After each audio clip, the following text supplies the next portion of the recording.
Assalamualaikum warahmatullahi wabarakatuh. Perkenalkan, saya Nisha Romantika Rahmadi dari Program Studi Farmasi Universitas Lampung. Di video ini, kita akan membahas mengenai pemeriksaan simplisia secara mikroskopis. Yang pertama, pemeriksaan simplisia amilum.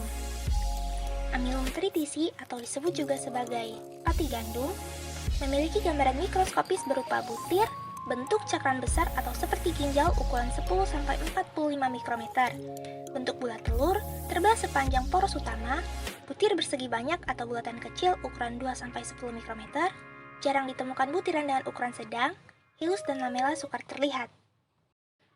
Amilum manihot atau disebut juga sebagai tapioka memiliki gambaran mikroskopis berupa butir tunggal, agak bulat atau bersegi banyak. Butir kecil diameter 5-10 mikrometer, butir besar bergaris tengah 20-35 mikrometer, terus di tengah berupa titik, garis lurus atau bercabang tiga. Lamel tidak jelas, konsentris, butir majemuk sedikit, terdiri dari 2 atau 3 butir tunggal yang tidak sama bentuknya. Kemudian pemeriksaan simplisia folium 1. Camellia sinensis folium atau disebut juga sebagai daun teh memiliki fragmen pengenal berupa kristal kalsium oksalat bentuk roset, mesofil daun, berkas pengangkut dengan penebalan tipe tangga dan sel sekresi, sklerenkim, makrosklereida, epidermis bawah dengan stomata, dan berkas pengangkut dengan penebalan tipe spiral. CD guajava folium atau disebut dengan daun jambu biji memiliki gambaran mikroskopis fragmen pengenal berupa epidermis bawah dengan rambut sisik dan kristal kalsium oksalat bentuk roset, rambut penutup, epidermis bawah dengan stomata, berkas pengangkut dengan penebalan tipe tangga, dan mesofil dengan idioblast berupa sel minyak.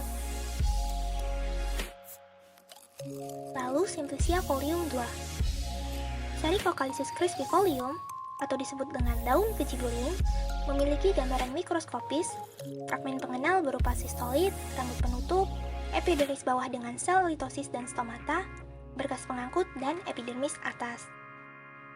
Orthosiphonis stamini-folium, atau disebut juga dengan daun kumis kucing, memiliki gambaran mikroskopis fragmen pengenal berupa epidermis atas dengan rambut penutup, epidermis bawah dengan stomata dan rambut sisik, rambut penutup, dan berkas pengangkut dengan penebalan tipe spiral. Kemudian pemeriksaan simplisia fructus dan semen 1. Uniculifulgaris fructus atau dikenal juga dengan buah adas memiliki gambaran mikroskopis fragmen pengenal berupa endokarpium dengan sel palisade, sel endosperm, serabut, berkas pengangkut, dan epikarpium. Myristica fragransis semen atau dikenal dengan biji pala memiliki gambaran mikroskopis fragmen pengenal berupa kristal kalsium oksalat bentuk prisma, endosperm, serabut, dan perisperm. Lalu fructus dan semen 2. Amomi compactifructus atau dikenal juga sebagai buah kapulaga memiliki gambaran mikroskopis fragmen pengenal berupa epikarpium, endokarpium, dan perisperm dengan idioblast berupa sel minyak. Coriandri sativifructus atau dikenal juga sebagai buah ketumbar memiliki gambaran mikroskopis fragmen pengenal berupa sklerenkim, mesokarpium, dan endokarpium. Lanjut ke pemeriksaan simplisia cortex dan caulis. Sinamomi burmani cortex atau dikenal sebagai fluid kayu manis memiliki gambaran mikroskopis fragmen pengenal berupa idioblast berupa sel minyak dan sklerenkim, sklereida, dan sklerenkim.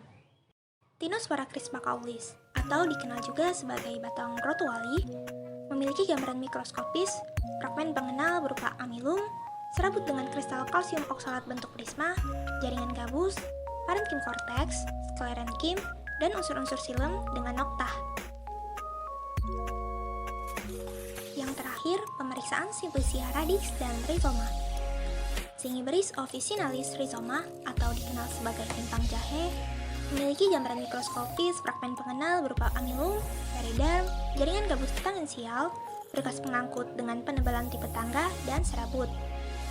Ray officinalis radix atau dikenal sebagai akar pelembab memiliki gambaran mikroskopis fragmen pengenal berupa amilum, kristal kalsium oksalat bentuk roset, periderm, dan berkas pengangkut dengan penebalan tangga.